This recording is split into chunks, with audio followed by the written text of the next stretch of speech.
मेरे प्यारे देशवासियों, एक सुनियोजित षड्यंत्र के थ्रू हमारे पूरे युवाओं को रिप्लेस किया जा रहा है।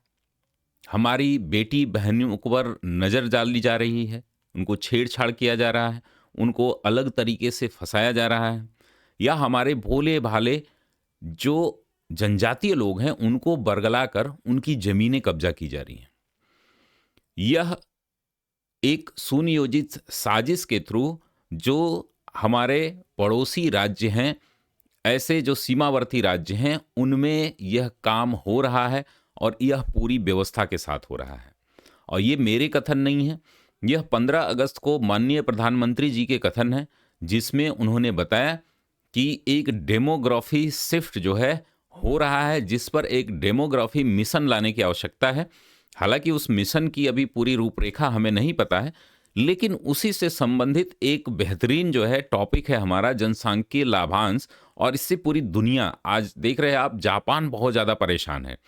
जनसांख्यिकीय लाभांश बनाम वृद्ध होती जनसंख्या 2047 का जो विकसित भारत का हमने लक्ष्य रखा है, उस लक्ष्य में क्या-क्या बाधाएँ आ सकती हैं, उन पर हम लोग डिटेल बातचीत करेंगे इस निबंध में, और भी जानने का प्रयास करेंगे। जैसे कि आप लोग देखते हो कि बहुत सारे लोगों को दिक्कत हो रही है अभी भी कि प्रस्तावना हम कैसे लिखें, किस तरीके से हम निबंध को पूरी तरीके से ऐसा समझें कि हमारा निबंध पक्का है, क्या-क्या कमियाँ हो सकती हैं, जिसको मैंने बहुत सारे वीडियोज़ में बताया है, ठीक है ना?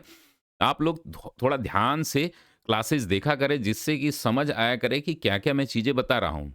बहुत सारे लोग हैं, उनको लगता है कि वीडियो देखना जो है टाइम वेस्ट है, ठीक है ना? तो लेकिन मेरी वीडियो आप देखोगे तो हर वीडियो में आपको सीखने को मिलेगा।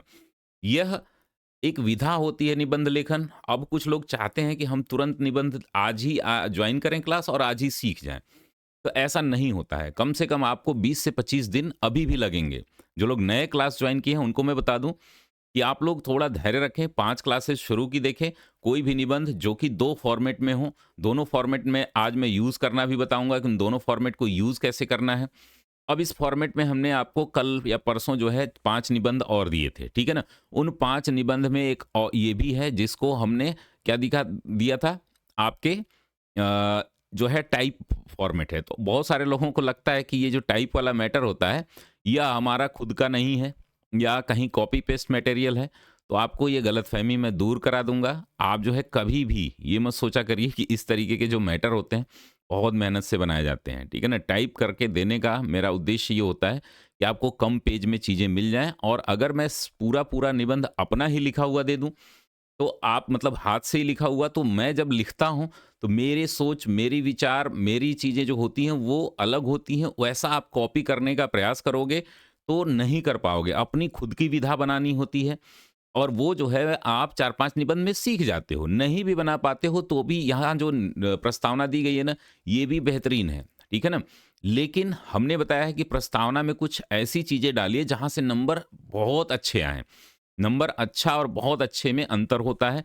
इसलिए बहुत सारे लोग जो है क्या करते हैं, डायरेक्ट शुरू कर देते हैं। निबंध को थोड़ा रोचक बनाइए, थोड़ा-सा आप जो है कुछ डेटा फैक्ट डालिए, जिसको हम दिखाएँगे इस निबंध में कि क्या-क्या चीज़ें जो है आप डालोगे, तो एक परफेक्ट जो है आपका जो प्रस्तावना होती है वो हो जाती है। वो कभी भी हम लोग लिखते हैं, तो इसको हम अलग से इसलिए लिख रहे हैं कि आप प्रस्तावना बेस्ट क्या लिखो और एवरेज क्या लिखो, ठीक है ना?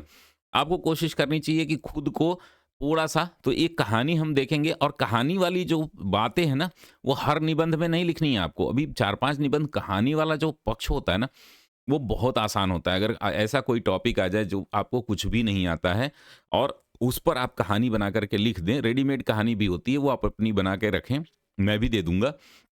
तो उससे एग्ज़ामिनर को अच्छे से समझ में आता है। अगर कहानी लंबी हो रही है तो छोटा कैसे करें, वो भी मैं बताऊँगा, और साथ ही साथ प्रश्नोत्तरी से कैसे प्रस्तावना लिखें। आप जो है कोटेशन प्लस कहानी कैसे मिक्स अप करें, इन सभी का जो है चर्चा मैं आगे करूँगा। तो पहले ये निबंध की प्रस्तावना हम देख लेते हैं।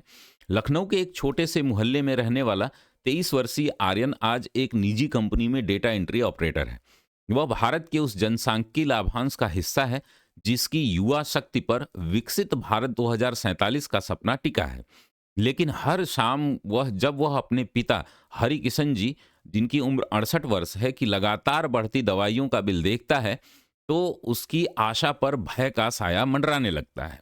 ठीक है ना? एक क्या है, इसमें इमोशनल पुट आपको देना ही ज़रूरी होता है। हरिकिशन जी को न कोई सरकारी पेंशन मिलती है, न ही पर्याप्त मेडिकल सुविधाएँ जो हैं, स्वास्थ्य सुविधाएँ हैं। आर्यन जानता है कि वह इकलौता कमाने वाला है और उसे 2 पीढ़ियों का बोझ उठाना है।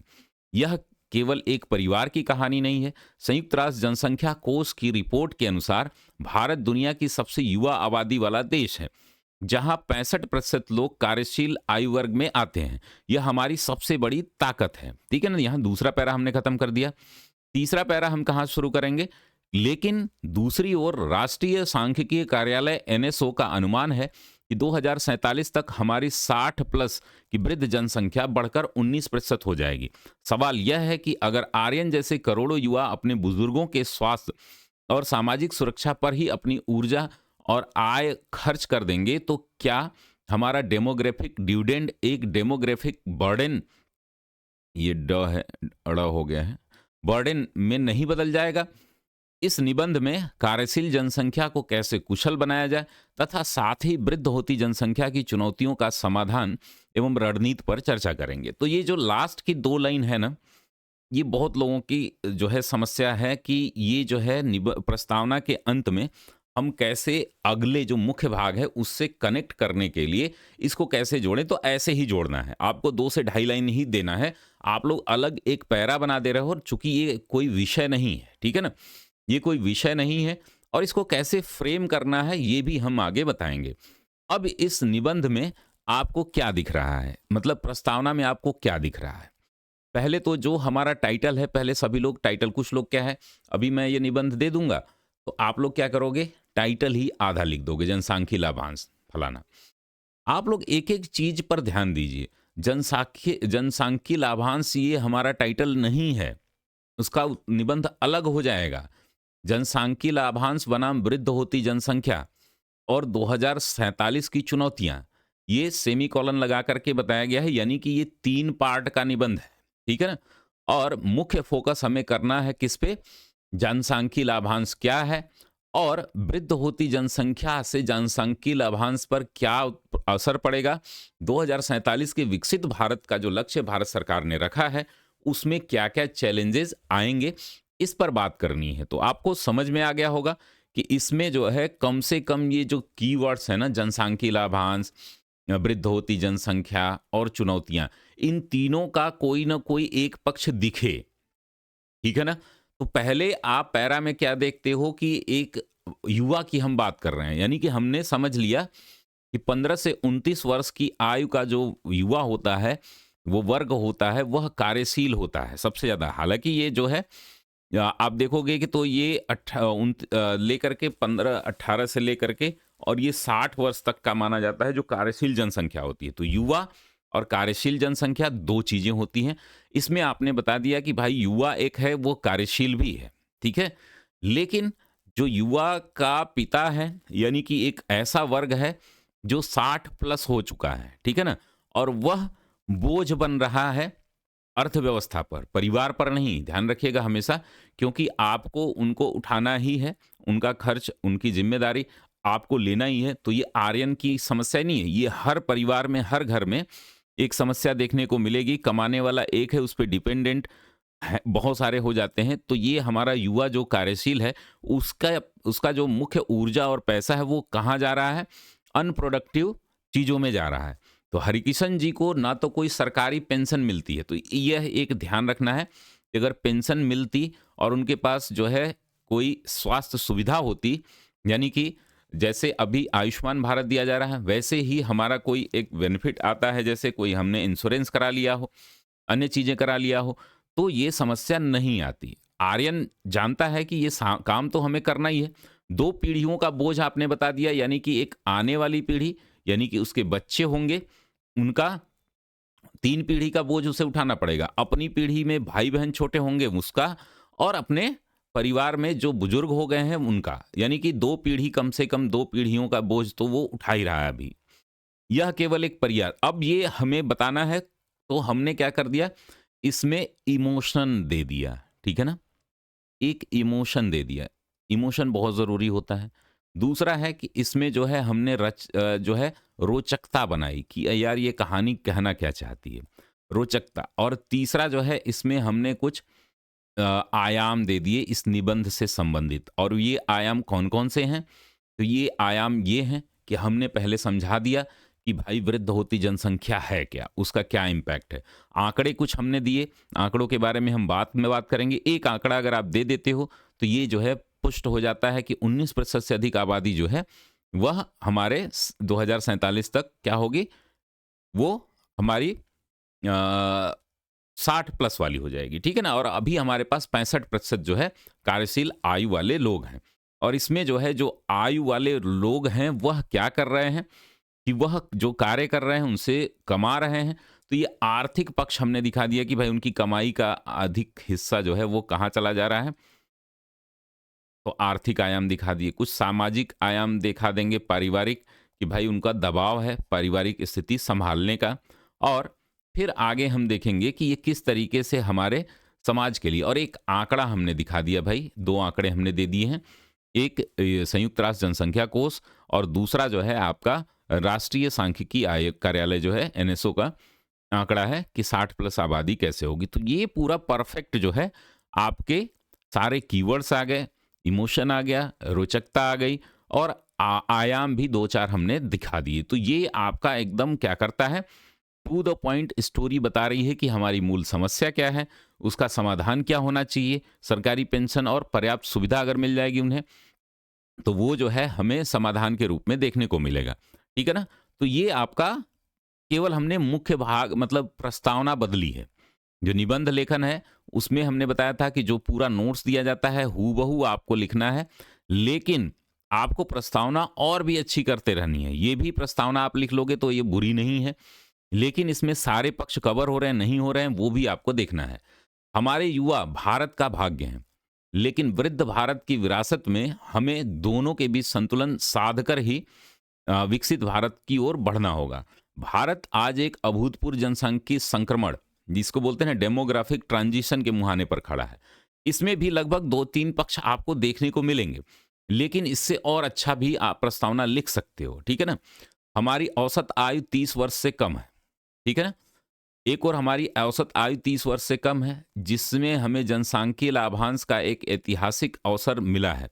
यानी कार्यशील आबादी जो है 15 से लेकर के 59 वर्ष की आश्रित आबादी, यानी बच्चों और बुजुर्गों की तुलना में अधिक होना, ठीक है ना? दूसरी ओर बेहतर स्वास्थ्य सुविधाओं और जीवन प्रत्याशा में वृद्धि के कारण भारत तेजी से वृद्ध होती जनसंख्या के युग में प्रवेश कर रहा है। जैसे आप जापान का उदाहरण दे सकते हैं। भारत यह द्वंद्व जो है भारत की विकसित भारत 2047 की यात्रा के लिए एक सबसे बड़ी चुनौती और सबसे बड़ा अवसर दोनों है।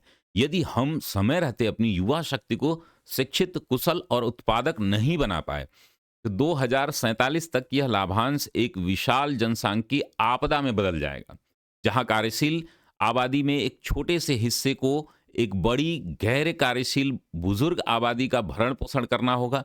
यह विरोधाभासी स्थिति का प्रबंधन ही हमारे भविष्य की कुंजी है। आइए अब यहाँ पर जो हमने पैराग्राफ बनाया है, तो हमने क्या है, आइए हम देखते हैं इस निबंध में कि जनसांख्यिकीय लाभांश क्या है, उसके समक्ष चुनौतियां क्या हैं, और उसके समाधान देखेंगे। बस एक लाइन और बढ़ा दीजिए, फिर आप शुरू करेंगे। जनसांख्यिकीय लाभांश को समझने के लिए हमें 3 टर्म जो है समझना होगा, ठीक है ना? वो 1-2 टर्म जो समझना होगा, तो इसको एक पैरा में आपको बदल देना है। ज़रूरी नहीं है कि तीनों के तीनों पॉइंट आपके आ जाएँ। पैरा में जितने आप पॉइंट आप ला सकते हो, अब चूँकि ये आप शब्द गिनोगे ना, तो ये शब्द पड़ जाएँगे कितने आपके टोटल 1,500 से ऊपर, ठीक है ना? 1,500 से प्लस। तो ये सब कुछ नहीं लिख देना होता है, ठीक है ना? आपको मैक्सिमम अभी लिखना है 700-800 लिखिए, कोई दिक्कत नहीं है। लेकिन इसमें सब कुछ आपको नहीं लिख देना है। कार्यशील आबादी का शिखर जो है यूएनएफपीए जो है वो बता रहा है कि 2025 की रिपोर्ट के अनुसार भारत की आबादी 146 करोड़ से अधिक है, जिसमें औसत आयु 30 वर्ष से कम है। जो चीन या यूरोप, जिसकी ऐसे औसत आयु जो है वो 40 प्लस से काफ़ी कम है। यह एक विशाल कार्यबल है। कम निर्भरता अनुपात, यानी कि वर्तमान में निर्भरता अनुपात यानी कि डिपेंडेंसी रेशियो कम है। जिससे परिवारों और सरकार पर स्वास्थ्य और शिक्षा पर खर्च का दबाव कम है और बचत दर बढ़ती है। समाधान की संकीर्ण खिड़की यानी विशेषज्ञों का अनुमान है कि भारत का जनसांख्यिकीय लाभांश 2055-56 तक ही अपनी पूरी क्षमता पर रहेगा। यदि इस अवधि में निवेश नहीं किया गया तो यह अवसर हमेशा के लिए समाप्त हो जाएगा और एक वृद्ध जनसंख्या जब आगे निकलेगी तो वह जो है हम पर बोझ बन करके आ जाएगी। ठीक है ना? तो इसीलिए हमें इसका लाभ लेना है। शिक्षा और कौशल विकास करके हम इसका लाभ ले सकते हैं। तो इसके विभिन्न आयाम हैं। अब इसको हम फ्रेमिंग करने का काम कर सकते हैं। आप लोगों को क्या चाहिए? सारे नोट्स की 1 पेज फ्रेमिंग बना लीजिए। ठीक है ना? सबसे आसान तरीका होता है इसको याद करने का। ठीक है ना? आपको 1 पेज फ्रेमिंग बना लेनी है, सारे आयाम लिख लेने हैं। ज़रूरी नहीं है कि इसमें जितने दिए गए हैं उतने ही आप लिख लो। इसमें से आपको 4 से 5 डायमेंशन जो है आपको चूज़ करने होंगे जो आपको बेस्ट लगे अपने तरीके से। इसमें सारे आयाम जोड़ लोगे तो हज़ार शब्द का ये निबंध हो जाएगा। ठीक है ना? तो जनसांख्यिकीय लाभांश को राष्ट्रीय संपत्ति में बदलने के लिए शिक्षा और कौशल विकास आधारभूत है, जहां वर्तमान में चुनौतियां हैं। ठीक है ना? चुनौतियां कौन कौन सी हैं? तो ये चुनौती भी एक साथ लिख सकते हो, फिर उसको जवाब दे सकते हो। कौशल अंतराल यानी कि भारत रोजगार रिपोर्ट 2024 के अनुसार भले ही इंजीनियरिंग स्नातकों की रोजगार योग्यता 60% से अधिक है, फिर भी केवल 45% ही उद्योग मानकों को पूरा कर पाते हैं। गुणवत्ता और प्रासंगिकता में बड़े कौशल अंतराल को दर्शाता है। ठीक है ना? यानी कि 100 लोग पढ़ रहे हैं तो योग्यता उसमें भी 40 लोगों की है, मतलब 60 लोगों की है, 40 लोग उसमें भी अयोग्य हैं। उसके बाद भी अगर आप देखोगे 45% भी ही लोग जो है वो मानक पूरा करते हैं। तो न्यू एजुकेशन पॉलिसी 2020 की भूमिका इसमें हो जाती है कि न्यू एजुकेशन पॉलिसी 2020 ने इस अंतराल को कम करने के लिए कक्षा 6 से व्यावसायिक प्रशिक्षण और आलोचनात्मक सोच को स्कूली शिक्षा में शामिल करने, यानी कि हमने समस्या बताई, समाधान भी दे दिया। ठीक है ना? डिजिटल कौशल माइक्रोसॉफ्ट जैसी वैश्विक कंपनियों के सहयोग से श्रम मंत्रालय एआई और क्लाउड प्रौद्योगिकियों में डिजिटल कौशल को बढ़ावा दे रहा है ताकि भारत का कार्यबल जो है वह वैश्विक रूप से प्रतिस्पर्धी बने। तो यानी कि पहला आयाम, दूसरा आयाम आपका क्लियर हो गया।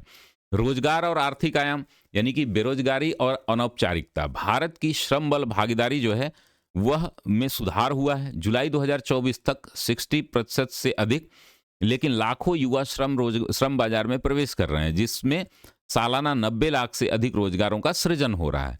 कृषि पर अधिक निर्भरता एक समस्या है।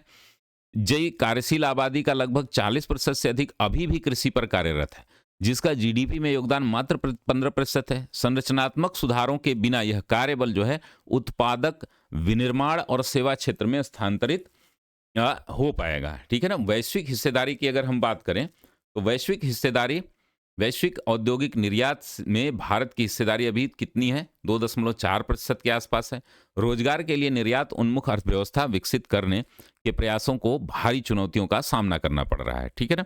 लैंगिक समावेशिता का आयाम अगर हम बात करें, महिला श्रम बल भागीदारी तो वह 24.5% से बढ़ करके क्या हुआ है? 37% हो गई है।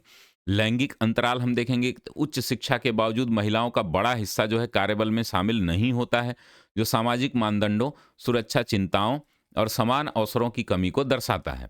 यह भारत जनसांख्यिकीय लाभांश के एक बड़े हिस्से को निष्क्रिय करता है। संवर्धात्मक नीति की अगर हम बात करें तो कौशल विकास पहले और नारी शक्ति वंदन अधिनियम जैसी राजनीतिक पहले महिलाओं की आर्थिक राजनीतिक भागीदारी को बढ़ाने में आवश्यक है। ठीक है ना? अगर हम बात करें वृद्ध होती जनसंख्या का तो उसके लिए हमारे पास एक आंकड़ा है जिसमें यह बताया गया है कि 60 वर्ष 2036 तक 60 वर्ष और उससे अधिक आयु के भारतीय नागरिकों की संख्या 230 मिलियन तक पहुंचने का अनुमान है। यह कुल आबादी का 15% होगा और 2046 तक वृद्ध आबादी बच्चों की आबादी से अधिक होगी, लगभग बताया गया है 47 तक ये 19% हो जाएगी। स्वास्थ्य और देखभाल का बोझ यानी कि longitudinal ageing study in India report एक है, उसके अनुसार वृद्ध आबादी ने पुरानी बीमारियां और मानसिक स्वास्थ्य चिंताएं स्थितियां जैसे डिमेंशिया तेजी से बढ़ेंगी। बुजुर्ग अनुकूल बुनियादी ढांचे, जरा चिकित्सा जिसको जेरियाट्रिक केयर बोलते हैं, सुविधाओं का अभाव एक गंभीर चुनौती है। आर्थिक सुरक्षा की अगर बात करें तो केवल 11% वृद्ध पुरुषों और 1.7% वृद्ध महिलाओं को ही काम से संबंधित पेंशन मिलती है। अधिकांश वृद्ध आबादी वित्तीय सुरक्षा के लिए सामाजिक पेंशन या पारिवारिक समर्थन पर निर्भर रहता है, जो कमजोर होती पारिवारिक सहायता प्रणालियों के कारण जोखिम में है। ठीक है ना? अब कुछ लोगों को ये शब्द जो है ना थोड़ा सा जटिल लगेंगे। तो ये जटिल शब्द नहीं है। आपको इन टर्म्स को यूज करना ही पड़ेगा। ठीक है ना? जनसांख्यिकीय लाभांश में कुछ ऐसे टर्म्स आपको मिलेंगे जैसे सामाजिक पेंशन। अब ये सामाजिक पेंशन या सामाजिक सुरक्षा ये जटिल शब्द नहीं है, ये बहुत कॉमन शब्द हैं। इन शब्दों का प्रयोग नहीं करोगे आप तो आपको नंबर में अधिक लाने में समस्या होगी। जनसांख्यिकीय बदलाव पूरे देश में समान रूप से नहीं हो रहा है, जिससे क्षेत्रीय असमानता बढ़ रही है। उत्तर बनाम दक्षिण यानी कि केरल, तमिलनाडु, हिमाचल प्रदेश में दक्षिणी राज्यों ने पहले ही प्रतिस्थापित यानी कि टीएफआर जो है 2.1 से नीचे प्रजनन दर प्राप्त कर ली है। उत्तरी लाभांश यानी उत्तर प्रदेश, बिहार, झारखंड ये तेजी से वृद्धि कर रहे हैं। इनका टीएफआर अभी बहुत ऊंचा है। ये लगभग 2047 के बाद भी भारत के कार्यबल का मुख्य भंडार यानी रिजर्वायर बने रहेंगे। श्रमिकों का प्रवासन भविष्य में वृद्ध होते दक्षिणी राज्यों में उत्तरी राज्यों के बड़े पैमाने पर श्रमिकों का प्रवासन होगा, अभी हो ही रहा है। सामाजिक सुरक्षा और ढांचागत आयाम हम देखेंगे कि वृद्ध होती जनसंख्या के लिए सामाजिक सुरक्षा और अनुकूल ढांचे का निर्माण एक अनिवार्यता है। सीमित सामाजिक सुरक्षा है, यानी कि भारत सामाजिक सुरक्षा स्वास्थ्य को छोड़कर जीडीपी पर लगभग 5% खर्च करता है, जो वैश्विक औसत लगभग 13% से काफी कम है। बुजुर्ग अनुकूल बुनियादी ढांचा यानी कि जो सार्वजनिक स्थान है, परिवहन है, अस्पताल हैं, उसके अनुकूल नहीं है। रैंप, रेलिंग, सुलभ शौचालय की कमी है। डिजिटल विभाजन यानी कि वृद्धजनों के लिए प्रौद्योगिकी को अपना एक चुनौती है अपनाना, जिससे वे डिजिटल सेवाओं से और वित्तीय लाभों से वंचित रहेंगे। चुनौतियों की बात करें तो इसको हमने क्रमवार दे दिया है। इसको आप एक पैरे में, दो पैरे में लिख सकते हो, जितना जरूरी हो उतना ही लिख सकते हो। अप्रयुक्त लाभांश अगर हम बात करें तो कौशल विकास जो है, तो इस तरीके से आपको पूरे नोट्स को यूज करना है। ठीक है ना? निष्कर्ष में आपको कोई दिमाग नहीं लगाना है। जो भी निष्कर्ष दिए गए हैं बेस्ट दिए गए हैं। इसको छोटा कर सको तो छोटा कर दो, और ये बेस्ट निष्कर्ष सभी में दिए गए हैं। और हमने कोशिश की, देखिए होता क्या है कि जब मैं खुद लिखता हूं तो अपनी कहानी बनाता हूं, अपनी स्टोरी बनाता हूं, अपनी चीजें बनाता हूं, लेकिन उसको एग्जाम में लिखने के पॉइंट ऑफ व्यू से ये भी याद कर लोगे आप तो ये भी बढ़िया है। ठीक है ना? लेकिन मैं कोशिश करता हूं कि आप लोग, जो लोग भी 25 से 28 से ऊपर नंबर पा रहे हो, उन्होंने कुछ ना कुछ रचनात्मकता दिखाई है। अगर आपसे कुछ भी नहीं होता है, 4-5 निबंध और लिख लीजिए। अगर आपसे कुछ भी नहीं होता है तो मैं बताऊंगा कैसे हूबहू आप याद करके निबंध को लिख सकते हो। ठीक है ना? तो निबंध के प्रस्तावना में क्या क्या चीजें होनी चाहिए और निष्कर्ष में क्या क्या चीजें होनी चाहिए। तो जनसांख्यिकीय लाभांश और वृद्ध होती जनसंख्या का द्वंद्व जो है भारत के लिए एक ही समय में एक ऐतिहासिक अवसर और एक अभूतपूर्व चुनौती है। हमें युवा शक्ति में निवेश करना होगा और वृद्धों के लिए सम्मानजनक एवं सुरक्षित भविष्य सुनिश्चित करना होगा। यदि भारत 2047 तक अपने युवा कार्यबल कि 80% को उद्योग प्रासंगिक कौशल से लैस कर लेता है और महिला श्रम बल भागीदारी 50% तक बढ़ा देता है, तो हम वार्षिक जीडीपी वृद्धि दर में 2 से 3% अंक का स्थायी योगदान सुनिश्चित कर सकते हैं। यूएनएफपीए के अनुमानों के अनुरूप वृद्ध होती जनसंख्या के लिए जरा चिकित्सा, सामाजिक सुरक्षा पर निवेश करने में हम 2050 तक स्वस्थ देखभाल पर होने वाले पारिवारिक व्यय को 25% तक कम कर सकते हैं। उत्तर प्रदेश जैसे टीएफआर वाले राज्यों में कि कार्यबल को कौशल प्रदान करने के लिए उन्हें वृद्ध होते दक्षिणी राज्यों की, तो ये छोटा भी कर सकते हैं आप, आधे पेज का लिख सकते हैं, उससे भी छोटा कर सकते हैं। अर्थव्यवस्था को जोड़कर भारत क्षेत्रीय जनसांख्यिकीय विभाजन को राष्ट्रीय एकीकरण और विकसित भारत 2047 के लिए एक शक्ति में बदल सकता है। ठीक है ना? कुछ फैक्ट सीट दिए गए हैं, उसका आप उपयोग कर सकते हैं, और जिनका उपयोग हुआ है कहीं ना कहीं, ठीक है ना, इसका आप अपने तरीके से भी उपयोग कर सकते हैं। कुछ जो है आपके स्टेटमेंट दिए गए हैं, कोटेशन दिए गए हैं, ये आप यूज करके आप निबंध को पूरा परिपक्व बना सकते हैं। ठीक है ना? तो अब ये निबंध किस तरीके से आपको अपने भाषा में लिखनी है, अपने तरीके से लिखना, अभी आप सीखते रहिए।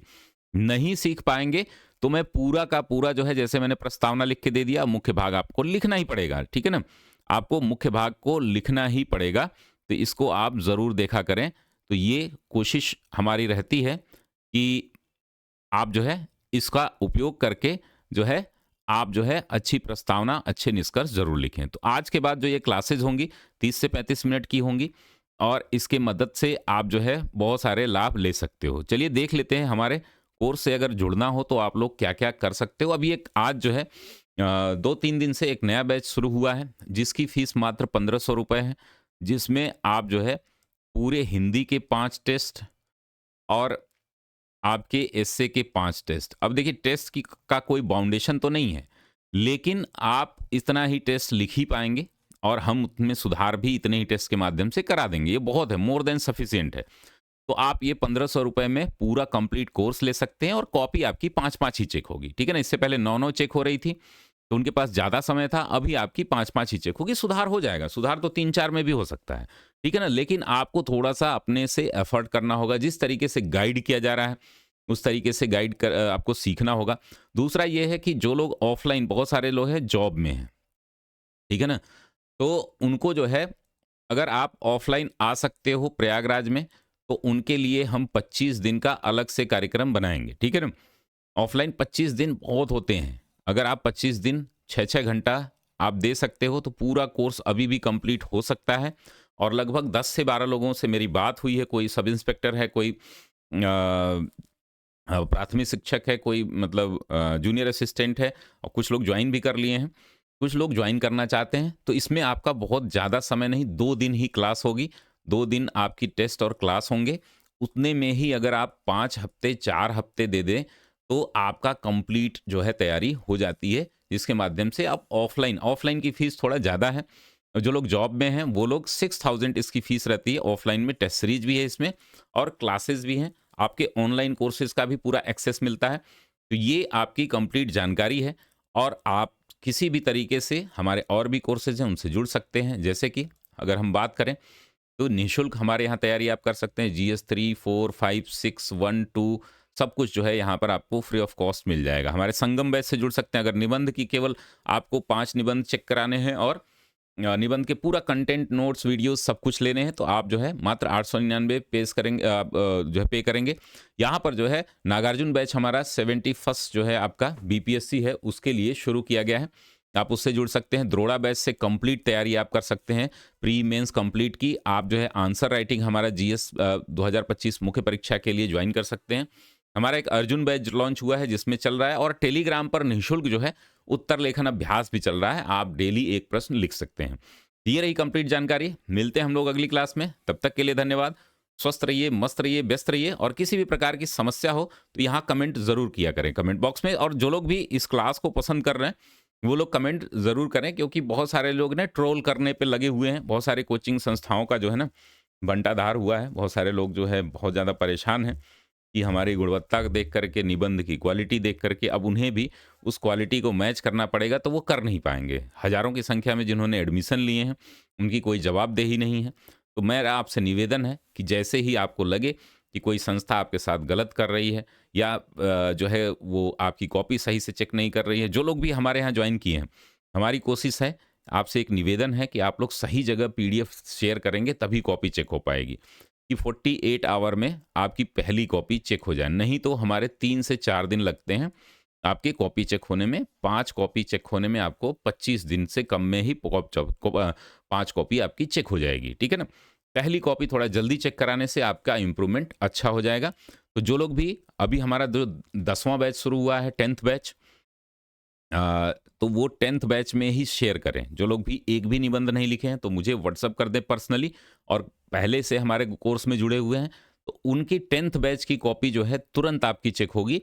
मतलब आज आपने सबमिट की तो कल शाम तक मिल जाएगी। 48 घंटे के अंदर हम कोशिश करेंगे 24 घंटे में ही, लेकिन चूँकि संख्या इतनी ज़्यादा है कि हम रोज़ 20-25 कॉपी चेक करते हैं, तो भी आप जो है ना 150-200 कॉपियाँ अब इधर आ रही हैं, तो हमें समस्या हो रही है। 2-2 लोग चेक कर रहे हैं रेगुलर, हम 40 से 40 कॉपी एक दिन में चेक कर रहे हैं, ठीक है ना? तो और हमारे यहाँ गुणवत्तापूर्ण कॉपी चेक होती है, आपकी चाहे हिंदी की हो, चाहे निबंध की हो। तो मिलते हैं हम लोग अगली क्लास में, तब तक के लिए धन्यवाद। किसी प्रकार का कोई सुझाव हो, कोई और बहुत सारे लोग परेशान हैं ना कंटेंट के लिए, ठीक है ना? जिसको स्किप करना हो स्किप कर सकता है यहाँ से। कंटेंट जो है ना कि हमें आतंकवाद पे भी दे दीजिए, नक्सलवाद पर भी दे दीजिए, फलाना पर दे दीजिए, ढिकाना पर दे दीजिए, सारे कंटेंट हैं, आपको मिल जाएँगे। जितने भी आप टॉपिक सोच रहे हो ना, सब हमने मुख्य परीक्षा में करा रखे हैं। आपको मुख्य भाग मिल जाएगा। प्रस्तावना तो सीखिए, कन्क्लूज़न तो सीखिए, मुख्य भाग तो वो हमारे 2 दिन का काम है। आप जितने टॉपिक पे बोलोगे, उतने टॉपिक पर हम दे देंगे, ठीक है ना? लेकिन आपको क्या सीखना है? मुख्य भाग मतलब प्रस्तावना और निष्कर्ष सीखना है। टॉपिक तो वहाँ नहीं भी आता हुआ है। हमने जो 36 टॉपिक बताए हैं, वो बहुत R&D करके बताए हैं। कुछ लोग जो है ज़बरदस्ती का एआई पे करा दीजिए, भाई अभी 2024 में एआई पर पूछा है। अब कुछ टीचर जो है वो बता दिए हैं आपको, कुछ महाज्ञानी लोग कि ग्लोबल वार्मिंग पे पढ़ा दीजिए, एआई पे कर दीजिए। भाई अभी पूछा है, ठीक है ना? आपको चाहिए तो मैं करा चुका हूँ, पिछले साल पूछा था, उससे पहले मैं करा चुका हूँ, ठीक है ना? आपको चाहिए तो नोट्स मिल जाएँगे, ठीक है ना? जिस भी टॉपिक पे आप सोच रहे हो। हाँ, कुछ और चीज़ें हैं, मैं बार-बार बोलना चाह रहा हूँ कि कंट्रोवर्शियल इश्यूज़ पर आप निबंध नहीं लिखेंगे, ठीक है ना? जिनको अपना करियर बर्बाद करना है, वो ज़रूर लिखेगा, ठीक है ना? तो मैंने बोला है कि कंट्रोवर्शियल मुद्दे कौन-कौन से होते हैं?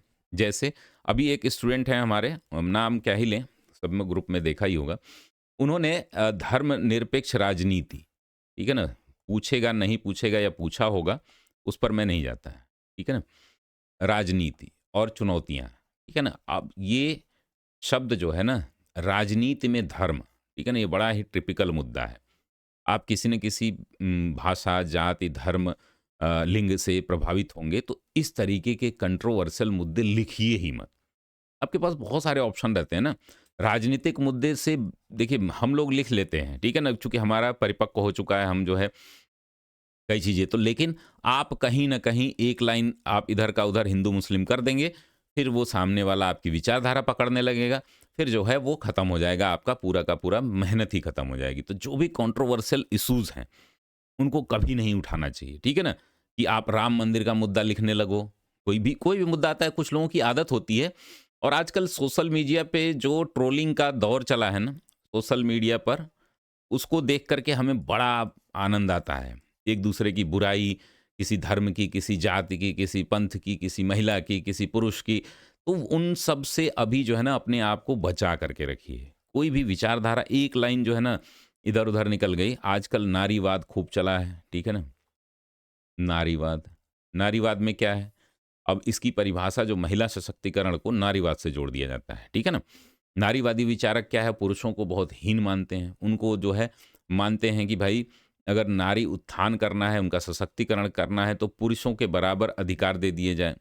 अब पुरुष जो शब्द है वो बहुत ही व्यापक है, ठीक है ना? पुरुष में केवल समृद्ध लोग नहीं आते हैं, सारे पुरुष जो है वो सबल नहीं होते हैं। पुरुष में दलित भी आता है, वंचित वर्ग भी आता है, दिव्यांग भी आता है।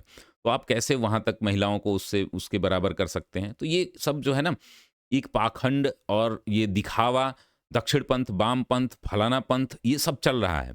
जिसमें आपको बहुत जो है ना बहुत सारे लोग टीचर बोलते हैं कि आप संपादकीय पढ़िए। संपादकीय पढ़ के आप जो है ना, अपना पूरा जो है कॉन्सेप्ट ही खराब कर लेंगे। जब तक संपादक का आप जो है ना वो ना समझ रहे हों, ठीक है ना? आप रवीश कुमार की वीडियो देखेंगे तो आपको लगेगा कि वाह! पूरा देश बर्बाद ही चल रहा है, ठीक है ना? सब कुछ खत्म हो गया है। अब जो है कोई नहीं नौकरी मिल रही है, ना रोज़गार मिल रहा है, सब कुछ जो है बर्बाद चल रहा है। वहीं अर्णव गोस्वामी का देखेंगे तो हमें लगेगा विश्वगुरु बन गए हैं, ठीक है ना? तो इस तरीके के बायस लोगों से, और मैं बता रहा हूँ कि 100% कोई एक चैनल नहीं है जो अनबायस्ड हो। चाहे वो ध्रुव राठी हो, चाहे वो अंकित अवस्थी हो, चाहे कोई हो, सबका अपना एजेंडा है, सबका अपना प्रोपोगंडा है, ठीक है ना? सब लोगों के दिमाग में जिससे व्यूज़ ज़्यादा आएँ, पहली चीज़ होती है, और अपना जो है एजेंडा भी चल सके, ठीक है ना?